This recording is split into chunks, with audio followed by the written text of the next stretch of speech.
doesn't matter. Show me the Chinese flag. Why you're touching her? Stop touching her! Don't touch her! Don't touch her! Please, do not touch her. Please. This is a segment from a globally discussed incident where Chinese little pinks, a term used to describe young jingoistic Chinese nationals on the internet, caused a commotion on the streets of the UK. Street artist Brendan Kavanagh made a seemingly ordinary statement, yet it is profoundly impactful. And we're in a free country, we're in a free space, we're not causing the trouble. The problem is not from us, Kerry. The problem is they are coming over, telling us what to do, and playing the piano. Now, fair is fair. Brendan Kavanagh's words are awakening the Western world. What happens when you're living your usual life and someone suddenly tells you what you can and cannot do, not even based on the laws of your country, but on different standards? Your freedom is being infringed upon. Should you submit and endure, or rise and resist? Let's briefly revisit the event. Brendan Kavanagh, a British pianist and YouTuber with over 2 million subscribers to his channel, was performing and live streaming as usual. Suddenly, some Chinese individuals demanded he stop recording and delete the footage containing their faces, because Chinese law forbids it. This request left Brendan Kavanagh bewildered. The Chinese Little Pinks bizarrely accused Kavanagh of being a racist during their altercation. This video, later uploaded to YouTube, sparked widespread discussion. The unreasonable behavior of these Chinese Little Pinks drew global attention, with an overwhelming number of Chinese people on Kavanagh's side. The incident garnered over 60,000 comments on Brendan Kavanagh's YouTube video, overwhelmingly in support of him. One commenter said, "As a Chinese living in a free country, I've always followed your channel. Those people are an embarrassment, and I support you, Brendan." Another commenter said, "I can't believe what I'm seeing. This shouldn't even be an issue. Keep playing your wonderful piano. We're in the UK, not China." Ex-user Byron Wan tweeted, "Did this group of Chinese nationals, one of the women claims she's British, think London is part of China? Why didn't they simply walk further away from the piano?" Another user called Overseas Expose wrote, "A group of people holding Chinese flags and wearing red scarves in a UK mall demanded pianist Brendan Kavanagh abide by Chinese law because Chinese law does not allow random filming of people's faces. This is the UK, not the People's Republic of China." The incident continued to escalate, exerting pressure on Brendan Kavanagh. Following the event, the piano in the public space was temporarily sealed off, no longer permitting spontaneous performances. Some speculated it was possibly due to pressure from the Chinese embassy. Kavanagh later revealed that he had received numerous odd emails warning him that YouTube might heavily scrutinize and possibly remove his controversial video. Therefore, he urged people to save and widely share the video to increase awareness about what happened. Kavanagh seems to be undeterred. He accepted an interview with Talk TV and appeared on the Piers Morgan show, which helped to further publicize the incident internationally. Voice of America described the conflict between the British pianist and the Chinese Little Pinks as a major international incident. In addition to accusing Brendan Kavanagh of sexual harassment at the scene, a Chinese female supporter released a video defending their actions. She argued that Kavanagh repeatedly identified her as Japanese and accused him of being impolite by calling out that she's holding a communist red flag.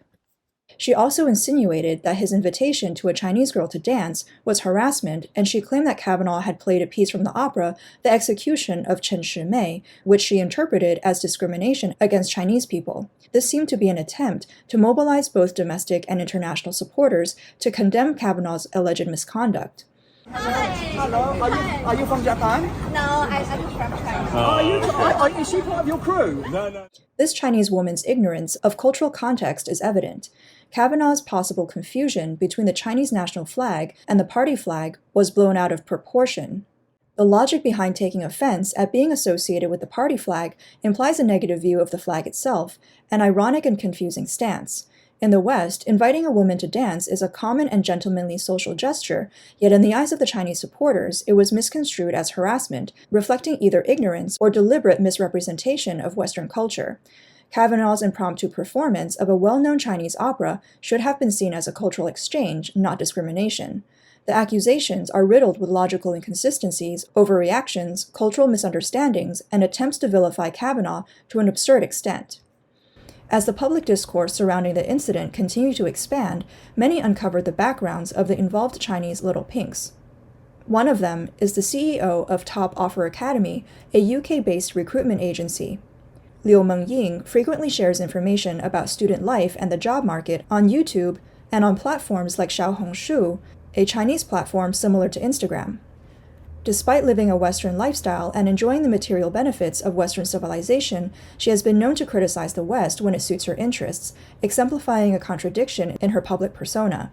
Ironically, Liu Mengying, who participated in the dispute over image rights, has a history of serious allegations against her regarding defamation and violation of image rights.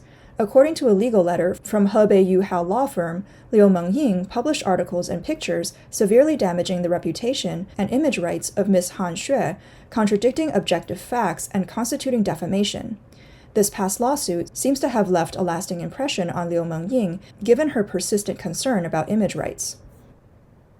Another woman involved in the incident, identified as Zhang Ning, also known as Adelina Zhang, is often the host of celebrations praising the Chinese Communist Party at the Chinese Embassy in the UK.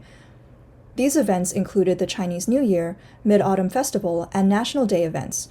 Photos of Zhang Ning with various British politicians and celebrities raised questions about her identity.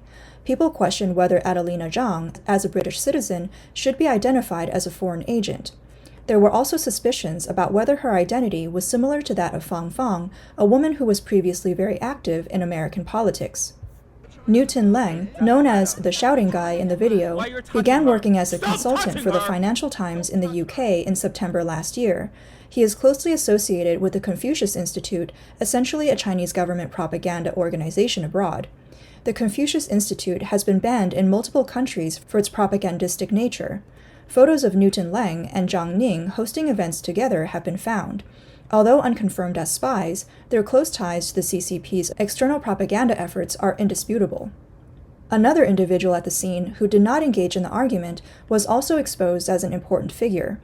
The Chinese woman standing behind pianist Brendan Kavanagh, Li Zhenju, also known as Christina Li, is a Chinese lawyer operating law firms in London and other locations.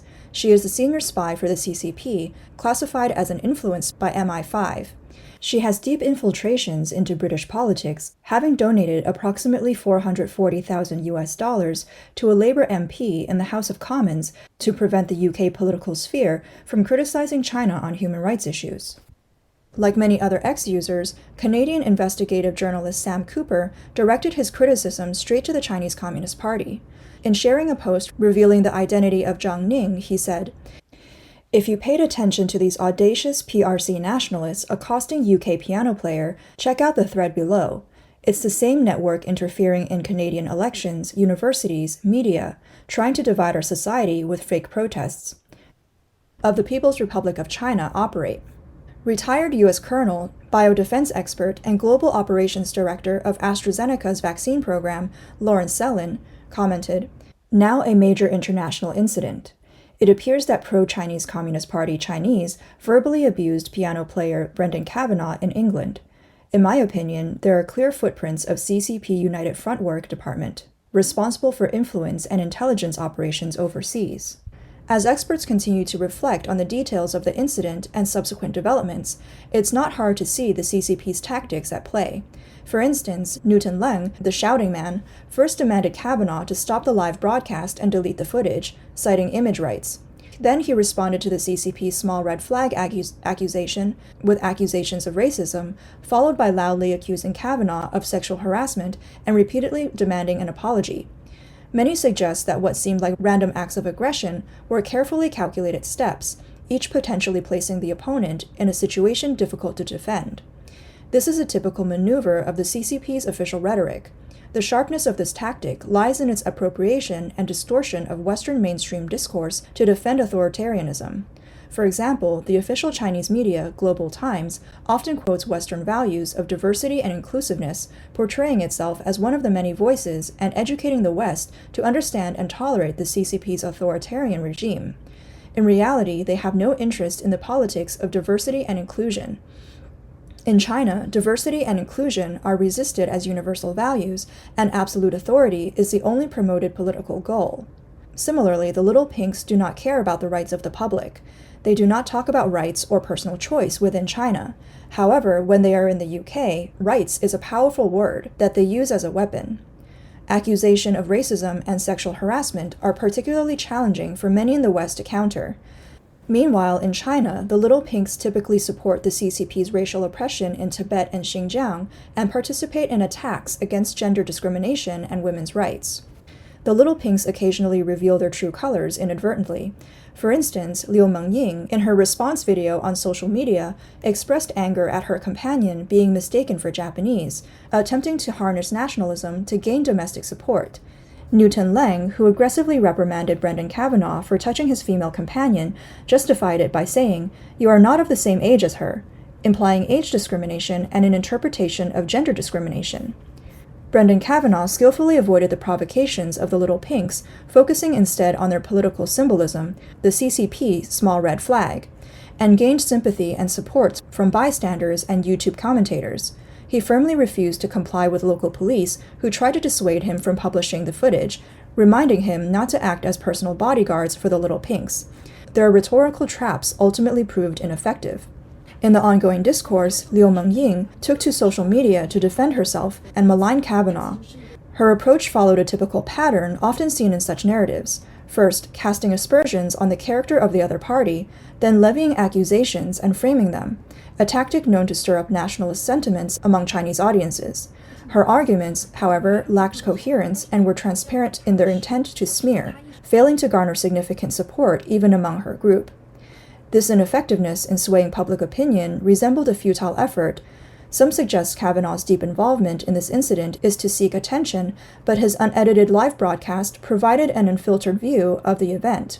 The incident also underscores the distinction between the CCP and Chinese people, as seen in the criticism of Little Pinks in the Chinese comment sections and social media. Kavanagh's stance, shared by many in the UK, reflect a broader disapproval of the authoritarianism symbolized by the CCP. Due to the inability of some individuals in the West to differentiate between the racial and political identities of Chinese people, there is a heightened risk of discrimination against all Chinese individuals. But Westerners should also use this incident to see that the CCP is not synonymous with the Chinese people. One can see in the Chinese comment sections numerous condemnations and satirical remarks about the Little Pinks, and many Chinese social media channels also criticize them.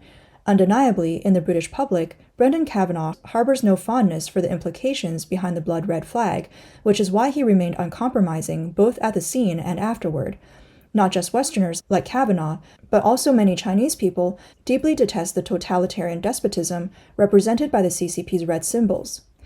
In the wake of the incident involving Chinese Little Pinks and British pianist Brendan Kavanagh, many Chinese individuals have shown support for Kavanagh and disapproval of the Little Pinks. A piano, temporarily restricted during the event, became a symbol of free expression. On January 24th, after the restriction was lifted, a young man from Hong Kong played Do You Hear the People Sing and Glory to Hong Kong, songs banned in mainland China and Hong Kong.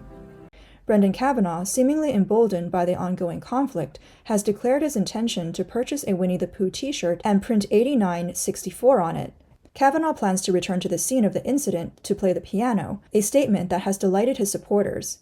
Many have expressed their full support, with comments such as, "I completely support you doing this," "Tell me where to buy She Winnie clothes," "I want some too."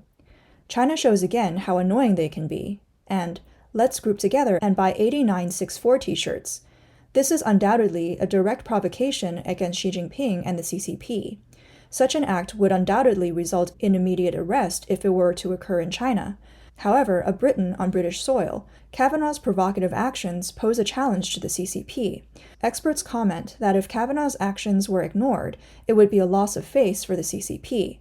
But if further pressure is applied, it would only serve to intensify the situation, exposing the thuggish nature of the CCP even more. The CCP's diplomatic department often displays double standards, belligerence, and self-centeredness. When the CCP's major state media arrogantly boast of guiding the world, it's not surprising that the CCP's Little Pinks often exhibit infantile personalities. Before this incident, there have been many cases of the CCP's Little Pinks embarrassing themselves abroad, such as the recent incident where they caused commotions in a Japanese restaurant. But the impact of this particular confrontation between the British pianist and the CCP's Little Pinks is especially significant. Ironically and amusingly, the Chinese nationalists, who constantly talk about image rights, claiming the need for secrecy and extreme sensitivity, have now gained worldwide fame. Experts suggest that the exposure is so thorough that it's akin to paying a fortune for a massive advertising campaign on the screens of New York's Times Square. The CCP often criticizes the West for lifting a rock only to drop it on their own feet, and this time, their little pinks have demonstrated this personally. This is a lesson in reality for infantile nationalists. The CCP, always dreaming of a world where all nations come to pay homage to it, will one day have to accept this. The world does not operate according to their wishes.